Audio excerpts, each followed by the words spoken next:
16 h. Ma famille est allée à la plage et moi, je suis resté au bungalow. J'ai commencé à voir de la fumée envahir le ciel. C'était vraiment de la très très grosse fumée. Au début, je me disais que c'était juste une maison qui brûlait, mais ça devenait vraiment énormément de fumée. Là vraiment ça devient de pire en pire, on devra peut-être évacuer, je ne sais pas du tout. Oh punaise, il y a plein de canadaires qui passent.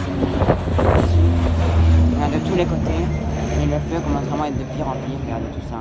Et il y a les gens du camping qui courent de tous les côtés, il y a plein de gens stressés et tout, du coup c'est un peu le bordel. Et il y a blindé canadaires. Et en fait, ce qu'il y a, c'est qu'en fait, attendez. Ce qu'il y a, c'est qu'en fait, les fumées commencent à être de plus en plus toxiques, du coup ça devient dangereux. 17 h, il y avait toujours plein de fumée. 18 h, toujours plein de fumée. 20 h moins 5, il y avait plein de canadaires. Ça devenait vraiment de plus en plus grave, la fumée commençait à envahir tout le ciel et si ça continuait comme ça, on pouvait ne plus savoir respirer. Il y avait vraiment de la fumée de partout. J'ai commencé à voir les gens du camping courir de partout et là je me suis dit on va devoir évacuer. Moi je le savais déjà qu'il fallait devoir évacuer parce que moi je l'avais pressenti. Ma famille était en mode non, t'inquiète, on va évacuer, arrête de stresser. Là ils nous ont dit, il y a la police qui arrive à fond et qui a dit évacuer. Du coup on a dû évacuer. Du coup on a dû aller vers la plage. Et on a dû aller vers la plage pour être en sécurité. Arrivé à la plage, on a attendu presque 2 h, 2 h 30. Là, comme ça, et on voyait plein de fumée. C'était vraiment plein de fumée. C'était vraiment le bordel.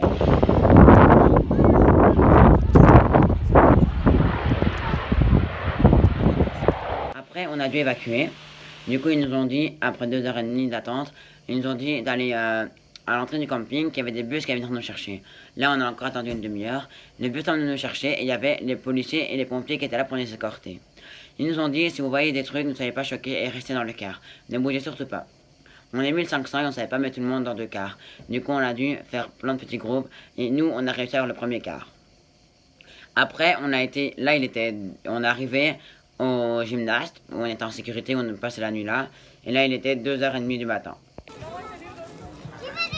Gymnaste, bah, tout le monde arrivait avec les cars et tout. Donc chaque car arrivait. Donc il y avait tous les gens du camping, il y avait même des gens des autres campings et même des gens qui ont perdu leur maison à cause du feu. Tout le monde était là, on était en sécurité. Il y avait la Croix-Rouge qui était là pour nous donner à manger et pour s'occuper des blessés, mais il n'y en avait pas. Pour s'occuper de tous ceux qui en avaient besoin. Ils nous prêtaient des lits et tout. La nuit était vraiment très difficile.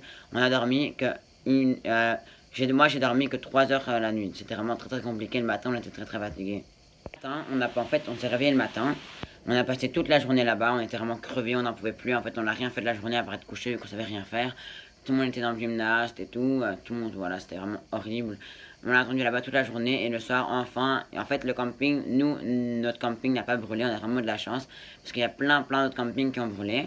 Mais nous, notre camping n'a pas brûlé, donc on a vraiment eu beaucoup de chance. Le feu était quand même loin de nous, mais on a quand même évacué et tout, enfin bref.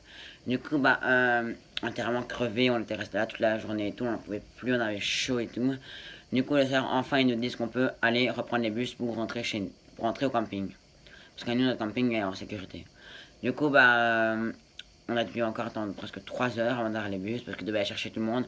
Et après, on est rentré au camping, il devait être 22 h 30, 23 h, et enfin, on était en sécurité. Ça faisait déjà plus de 24 heures qu'on était parti, on n'en pouvait plus, on était crevés, on a fait une bonne nuit, et voilà. Donc là, on est en sécurité. Du coup, likez, commentez, partagez, surtout abonnez-vous.